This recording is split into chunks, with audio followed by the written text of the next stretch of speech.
baru, iaitu pada 1435 Hijrah. Maka dengan itu telah seminggu dah kita menyambut Ma'al Hijrah, tahun baru Islam 1435, dengan melantunkan doa akhir tahun pada hari Isnin yang lepas, hampir kepada waktu maghrib. Kemudian setelah azan dikumandangkan, kita melantunkan pula doa awal tahun, menandakan masuknya tahun baru Hijrah yang baru 1435. Setahun sudah berlalu, kita tak tahu apa yang telah kita lakukan dalam setahun itu. Maka dengan itulah kita minta kepada Allah SWT dengan berbanyak-banyak istighfar, banyak-banyak bertaubat. Itu makna daripada doa akhir tahun itu, iaitu dan aku telah melakukan di dalam keadaan di mana engkau berupaya untuk menghukumku, tetapi engkau mengilhamkanku dengan taubat selepas keberanianku melakukan dosa-dosa itu. Maka kita minta penuh daripada Allah Subhanahu Wa Taala di atas kelalaian ataupun kealpaan kita dalam melintasi tahun-tahun yang lalu. Tapi ada suara-suara sumbang yang mengatakan ini perkara bid'ah, Nabi tak pernah buat, Nabi tak pernah ajar pun doa akhir tahun, doa awal tahun, Nabi tak pernah ajar. Ini yang kita nak jawab ni orang ni. Sekarang ni budak-budak ambil SPM, mak bapak berdoa agar anak-anak itu berjaya dalam peperiksaan. Bid'ah tak? Minta doa dengan Allah Subhanahu Wa Taala, walaupun Nabi tak pernah ajar. Doa untuk SPM, doa untuk SRP, doa untuk apa saja. Inilah, ini pun nak jadi isu sehingga kamu hukum seseorang yang berdoa pada menyambut awal Muharram sebagai bid'ah dalallah. Berat hukuman ini yang diletakkan oleh golongan-golongan Wahabi, tak faham tentang doa. Allah Subhanahu Wa Taala dah berfirman dah, bahawa berdoalah kepada aku, pasti akan aku kabulkan doa kalian. Wa qala rabbukum ud'uni astajib lakum. Orang yang memohon akan Allah Subhanahu Wa Taala, perkenankan doa. Jadi di mana kita nak berdoa? Masuk tandas pun berdoa, keluar tandas pun berdoa, nak tidur berdoa, makan berdoa, hatta kita bersama dengan isteri pun berdoa, melihat cermin berdoa, memakai baju berdoa, tanggal baju berdoa, nak jalan pun keluar pada rumah berdoa, masuk masjid berdoa, keluar masjid berdoa. Bid'ah tak mananya? Ini yang kita nak jawab. Bagi mereka yang tidak faham bahawa Allah Subhanahu Wa Taala suka kepada hamba-Nya yang senantiasa meminta-minta, merintik-rintik, berdoa. Apatah lagi kalau kita dapat mengalirkan air mata tanda taubat ni kita kepada Allah Subhanahu Wa Taala. Takutkan kepada Allah Subhanahu Wa Taala dan menunjukkan bahawa kita ni hamba yang berhajat kepada Allah Subhanahu Wa Taala. Maka dengan itu kita berdoa, bukannya sombong tak nak berdoa, lepas sembahyang tak nak berdoa, tak nak wirid. Ini orang sombong. Wahabi dia sombong, dia rasa dia boleh masuk syurga. Maka dengan itu dia tak perlukan kepada Allah Subhanahu Wa Taala, tak perlukan kepada syafaat baginda Nabi SAW. Jadi isu juga tuan-tuan, di mana kasidah yang dilantunkan oleh Habib Syekh di Putrajaya dikatakan sebagai bid'ah. Berat tuduhan mereka ini, sedangkan itu memuji baginda Nabi SAW. Wahabi ini dia memang benci dengan baginda Nabi SAW. Maka dengan itu mereka tidak bertawasul, tidak beristighatsah, tidak mengambil keberkatan daripada baginda Nabi SAW.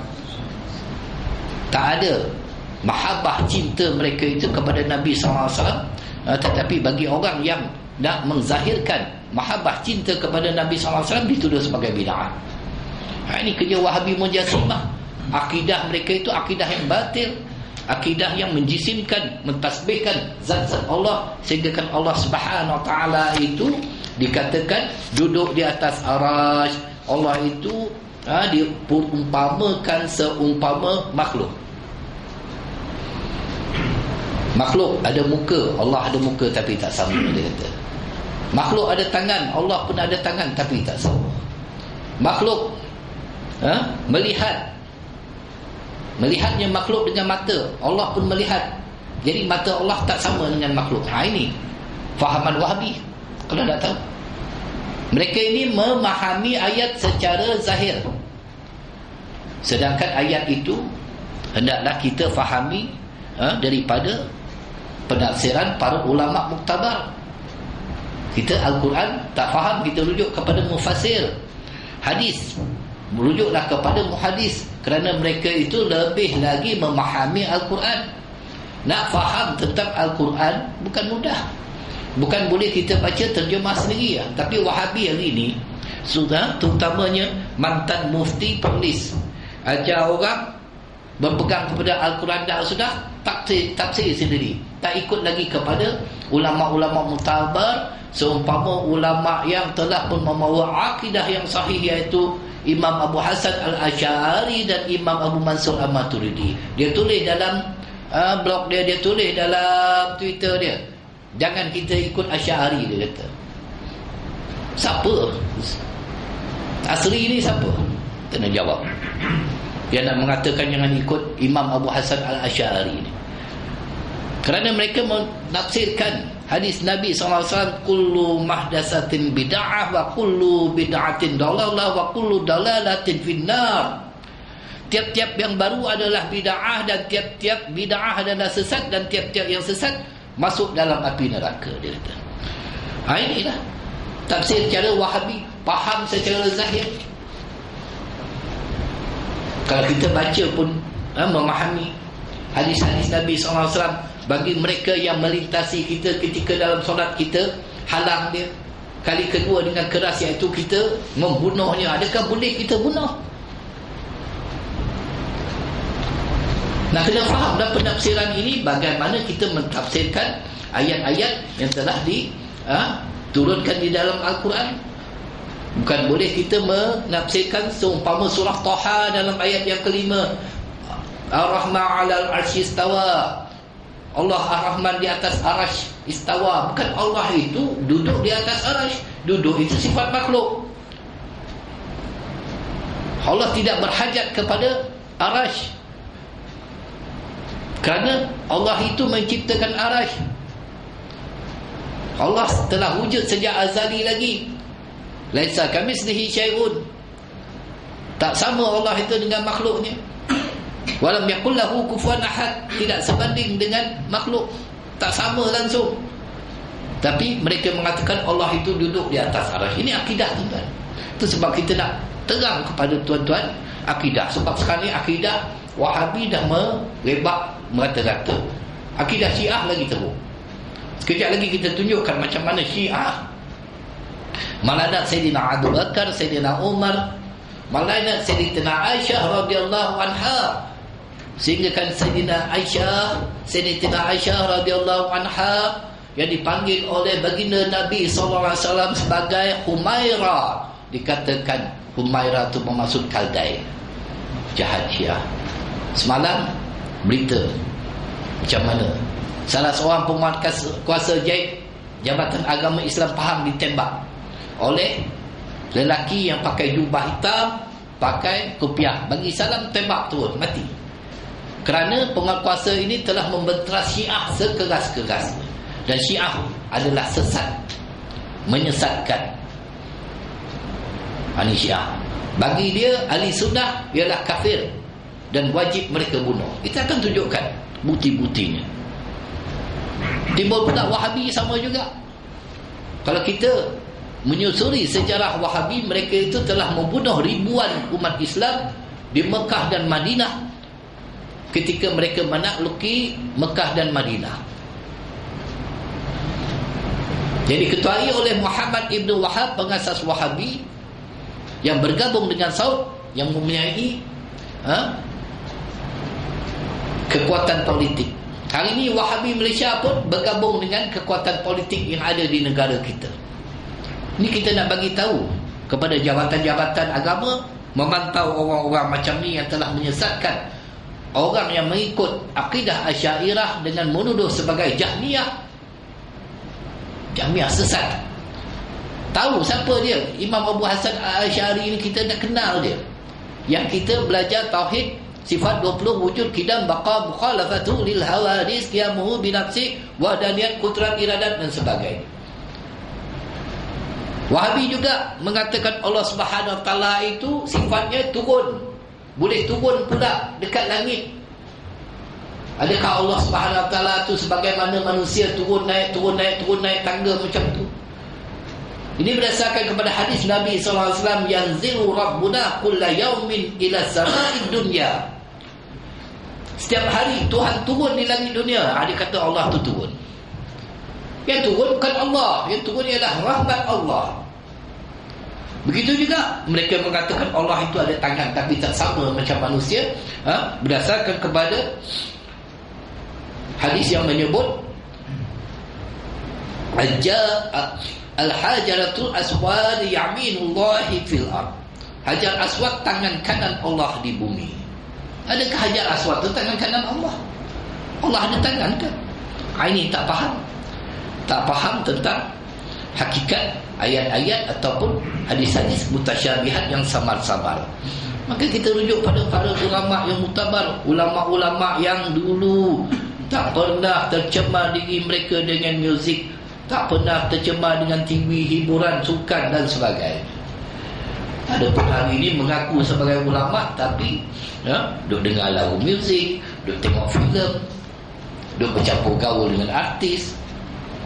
Allahu Akbar. Banyak ayat-ayat mutasyabihat ataupun hadis-hadis. Begitu juga kita tengok dalam surah Al-Hadid, Allah SWT menyebut wa huwa ma'akum aina ma kuntum. Allah bersama kamu di mana jua kamu berada. Adakah Allah duduk dengan tuan-tuan sekarang ni, duduk sana duduk sini?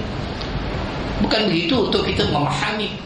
Jadi mereka itu kita tengok, kalau tuan-tuan tengok mantan mufti Perlis itu kadang-kadang dah melampau dah mengatakan kita ini akidah yang mengikut Asy'ari ini tak betul. Imam Abu Hasan Al-Asy'ari rahimahullahi ta'ala, masya-Allah tabarakallah ta'ala, seorang ulama yang hebat. Ketakwaannya ulama kepada para ulama. Siapa dia Imam Abu Hasan Al-Asy'ari ni? Saya nak bagi tahu tuan-tuan. Yang duduk bersama Imam Abu Hasan Al-Asy'ari. Kalau kita lihat di antaranya ulama tafsir yang berbazab Asy'ariyah ialah Al-Imam Al-Qutubi dalam kitab tafsir ni, Tafsir Jami' di Ahkam Al-Quran, Imam Qutubi. Kemudian ada lagi iaitu Al-Imam Al-Hafiz Ismail bin Katsir, kitab tafsir Ibnu Katsir. Al-Imam Al-Qadir Ibnu Atiyah Al-Andalusi, kitab tafsir Al-Muharrar Al-Wajiz. Kemudian Al-Imam Abu Al-Hayyan, kitab tafsir Al-Bahrul Muhit. Semua imam-imam yang hebat-hebat. Mana mungkin kita katakan tak boleh mengikut daripada mazhab Asy'ariyah? Al-Imam Fakhruddin Ar-Razi, Al-Imam Al-Hafiz Baghawi Muhyi Sunnah yang mempunyai kitab Syarh Sunnah. Kemudian Al-Imam Abu Laith Al-Samarqandi yang mempunyai kitab Tafsir Bahrul Ulum. Al-Imam Abu Hasan Al-Naisaburi mempunyai kitab Asbabun Nuzul, sebab-sebabnya turun Al-Quran itu asbabun nuzul. Kemudian Al-Imam Syihabuddin Al-Husi Al-Husaini, kitab Tafsir Ruhul Bayan. Kemudian Al-Imam Jalaluddin Al-Suyuti, Tafsir Darul Mantur. Ini yang ikut mazhab Asy'ariyah. Asli ini siapa yang ikut dia? Artis yang baru nak berubah, yang nak mengambil cara mudah sembahyang, tak payah kunut, tak payah talafuz niyat, hatta berfatwakan syirik bagi sesiapa yang mengamalkan salawat syifa. Allahumma salli ala sayyidina Muhammad tibbil qulubi wa dawaiha.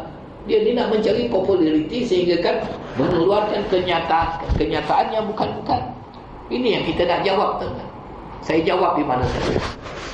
Sebab kalau kita tak jawab, orang ni makin lama makin melampau mempengaruhi umat sehingga kan membawa kepada akidah yang batil. Akidah kita satu saja, kita ikut Imam Abu Mansur, Abu Hasan Al-Asy'ari dan Abu Mansur Al-Maturidi. Adapun dalam bab fikih kita mengikut Imam Asy-Syafi'i tanpa kita menolak mazhab-mazhab yang lain. Begitu juga dalam ilmu tasawuf, kita mengikut Imam Hujatul Islam Imam Al-Ghazali. Bagi Wahabi tak ada tasawuf. Tasawuf ni bagi mereka adalah bid'ah. Tak ada, zaman Nabi tak ada tasawuf. Padahal ilmu tasawuf ni adalah ilmu untuk membersihkan hati kita itu. Dan kita tengok lagi ulama hadis yang bermazhab Asy'ariyah, Al-Imam Al-Hafiz Abu Hasan Ad-Darqutni, Al-Hafiz Abu Nalim Asbahani, Al-Hafiz Al-Hakim Al-Naisaburi, Al-Hafiz Ibn Hibban, ada kitab Sahih Ibn Hibban, Al-Hafiz Abu Bakar Al-Bahaki, Al-Hafiz Ibn Asakir, Al-Imam Al-Hafiz Al-Khatib Al-Baghdad yang mempunyai kitab Tarikh Baghdad 106 jilid kitab. Kemudian Al-Hafiz Al-Imam Al-Nawawi. Imam Nawawi pun mereka katakan akidah sesat kerana mengikut Asy'ariyah. Imam Nawawi pun dituduh sesat oleh Wahabi, apatah lagi kita. Kemudian Al-Hafiz Ibn Salah yang mempunyai kitab Mustalah Hadis, Al-Imam Al-Munziri kitab Taqrib wa Tarhib. Kemudian Al-Hafiz Al-Imam Ibn Hajar Al-Asqalani kitab Fathul Bari Syarah Bukhari. Mereka mengatakan Imam Ibn Hajar Al-Asqalani dan Imam Nawawi ini akidahnya sesat, tapi Syarah Bukhari iaitu kitab Fathul Bari mereka pakai juga. Jangan pakailah kalau kata orang tu sesat. Kemudian Al-Imam Al-Hafiz Asy-Syaqawi yang punya kitab Syarah Hadis, Al-Imam Al-Hafiz Al-Suyuti, Al-Hafiz As-Qistalani dan Al-Hafiz Al-Manawi. Ini semua para ulama-ulama besar, para ulama-ulama yang hebat yang mengikut mazhab Asy'ariyah. Begitu juga dalam bab fiqh dikatakan kebanyakan ulama, Imam Al-Hafiz Ibn Asakir dalam kitab Tabiin Kazmul Muftari mengatakan bahawa seluruh ulama-ulama fiqh daripada mazhab Hanafiyah, Malikiyah, Syafi'iyah bersetuju dengan akidah Imam Abu Hasan Al-Asy'ari dan bermazhab dengannya, dan reda dengan usahanya yang murni pada agama Allah SWT dan memuji keluasan ilmu Imam Abu Hasan Al-Asy'ari yang telah menentang kaum Mu'tazilah dulu. Wahbi di mana masa itu tadi? Ribuan tahun dah Imam Abu Hasan Al-Asy'ari ini yang membawa akidah yang mengikuti jalan Rasulullah SAW dan para sahabat. Itulah akidahnya. Begitu juga Imam Ibn Subki rahimahullah ta'ala dalam kitab Tabaqat telah mengatakan bahawa ulama besar Syekh Islam Sultanul Ulama Izzuddin Abdul Salam bersetuju di atas akidah Al-Asy'ari. Semua ulama Syafi'iyah, Malikiyah, Hanafiyah dan ulama yang terhormat daripada Hanabilah. Kalau semua ulama-ulama besar mengikut mazhab Asy'ari, tiba-tiba asli kata jangan ikut jalan yang dibawa oleh Asy'ari, siapa dia ni? Orang kenal ke? Dalam Malaysia orang kenal sebab dia jadi mufti dululah. Jadi mufti pun sebab mengampu orang politik. Dapatlah jadi mufti. Kalau ditanyakan kepada negara luar siapa dia ni? Kalau orang kita tanya kepada negara luar, siapa Imam Nawawi? Siapa Ibn Hajar Al-Asqalani? Siapa dia Imam Al-Qutubi? Siapa dia Imam Ibn Kathir? Semua orang kenal. Imam Abu Hasan Al-Asy'ari, semua orang kenal asli. Sebab saya jawab tuan-tuan, orang tak nak jawab, semua main ikut je. Allah Akbar. Yang akhirnya umat Islam tergadai akidah yang dibawa oleh Wahabi Mujassimah Musyabihah. Hari ini orang berperang dengan Syiah. Memang tu Syiah ni lebih kafir daripada kafir lagi, lebih sesat daripada binatang lagi. Syiah tak pernah binatang membunuh sesama binatang. Syiah dia bunuh orang ahli kiblat, orang yang mengucap 2 kalimah syahadat. Bagi mereka Al-Quran ni, siapa yang beriman dengan Al-Quran yang ada sekarang ni wajib dibunuh. Itu Syiah. Kita akan tunjukkan bukti-bukti. Maka dengan itu, berapa ramai di Syria ulama-ulama Sunni, berapa ramai di Iraq ulama-ulama Sunni, orang-orang Sunni disembelih, dibunuh, anak-anak kecil dibakar semua oleh Syiah. Jahat Syiah. Daripada Iran mereka datang ke makam Rasulullah SAW. Pergi ke makam Rasulullah SAW, yang perempuan tu berpura-pura nak menziarahi makam Nabi SAW, tapi dalam jubahnya itu penuh dengan najis, dibawa bul-bul dalam plastik, mana dilumurkan ke makam Sayyidina Abu Bakar dan Sayyidina Umar Al-Khattab. Itu kerja Syiah, punya jahat. Lebih kafir daripada orang kafir. Orang kafir pun tak melaknat Sayyidatina Aisyah. Orang kafir pun tak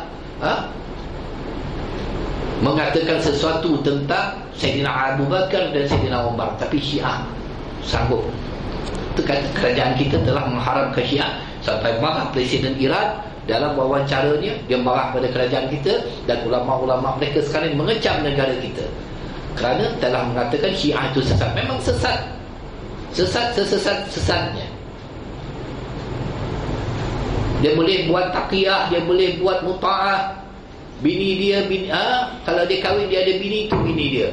Bini orang pun bini dia juga. Nak bersetubuh yang kerja Syiah ni. Nak berzina yang kerja dia. Kurang hajar punya Syiah. Dah melampau tuan-tuan Syiah ni. Kita masuklah pada bab pengajian kita ni. Jadi mengaji sebab akidah ni penting. Akidah ni yang dulu nak kita tekankan, biar kita kuat dengan akidah. Jangan takut kena tembak ke, kena bunuh ke, mati syahid di jalan Allah. Apa kita takutkan? Kita berpegang kepada akidah yang benar, sebab kita nak menyelamatkan akidah orang. Ada pun bab fiqh ni, dia boleh ada khilafnya. Ada orang kata, ada di antara ulama mengatakan sentuh antara lelaki dan perempuan itu batal wudu kita dengan suami isteri. Ada di antara ulama mengatakan tak batal wudu. Jadi ada khilaf. Bab fiqh ni boleh khilaf-khilaf. Tak kunut pun sah sembahyang. Kunut dapat pahala sunat. Jadi ada khilaf dia dekat situ. Kita tak risau sangat bab fiqh tu. Tapi bab akidah tak ada khilaf. Allah tidak boleh katakan Allah itu duduk di atas arasy, Allah itu turun di langit dunia, Allah itu ada tangan tak sama dengan tangan makhluk, Allah itu ada kaki tak sama dengan tangan kaki. Ini semua akidah batil yang dibawa oleh Wahabi Mujassimah yang cuba mengaburi mata umat Islam dengan slogan berpegang kepada Al-Quran dan As-Sunnah. Ijma' ulama' ditolak, qiyas ditolak. Pandai sangat kita nak mentafsirkan Al-Quran, baca pun tak betul. Mantan mufti Wahabi, mantan penulis tu, baca Al-Quran pun salah baris. Nanti kita tunjukkan. Nak mengupas hukum